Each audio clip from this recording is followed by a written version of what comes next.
வணக்கம். பவி தமிழ் நியூஸுக்கு உங்களை அன்புடன் வரவேற்கிறேன்.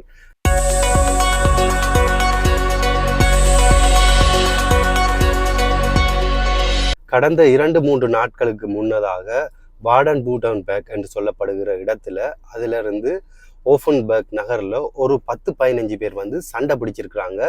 எங்கன்னு சொல்லி பார்த்தீங்கன்னு சொன்னால், ஒரு பொதுவான ஒரு பார்க் பண்ணுற இடத்துல இருந்து ஒரு 10-15 பேர் சண்டை பிடிச்சிருக்கிறாங்க. இந்த சண்டை பிடிச்ச இடத்துல கிட்டத்தட்ட அவங்க அந்த விளையாடுற பெட்டுகள், ஸோ அந்த மாதிரி இதால் தாக்குதல் சண்டைகள் நடைபெற்றிருக்கு. இந்த சண்டை நடைபெற்ற பிறகு அதில் பார்க்கிங் முன்னுக்கு ஒரு ஆள் நின்றுருக்கிறார். அவரை காரால் ஏற்றிட்டு போயிருக்கிறார். காலால் மிதிச்சு போட்டு ஒரு ஆள் போயிருக்கிறார். ஸோ இது இப்போ ரீசெண்டாக நடந்திருக்குது. இதை போலீஸாக்கள் விசாரிச்சு கொண்டிருக்கிறாங்க. என்ன கேஸில் இதை விசாரிக்கிறாங்கன்னா, கொலை முயற்சி என்ற பேரில் விசாரிச்சு கொண்டிருக்கிறாங்க.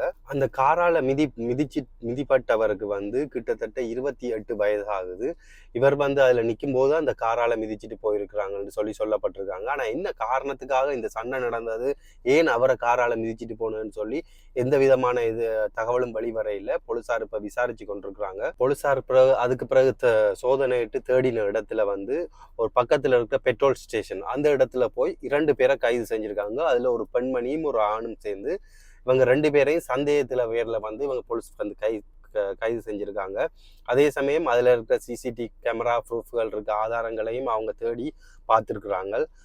இப்போ இந்த சம்பவத்துக்கு பிறகு எப்போ நடந்தது இந்த சம்பவம்னு சொன்னால், விடிய காலமாக 12:30 1 மணிக்குள்ளே நடந்திருக்கு. விடியச்சாமன் நடந்திருக்கு இந்த சம்பவம். எந்த இடத்துலன்னு பார்த்தீங்கன்னா, வாடன்பூட்டன்பெர்க் ஓஃபன் சொல்கிற இந்த இடத்துல, இந்த ஸ்டாட்டில் தான், இந்த சிட்டியில் நடந்திருக்கு.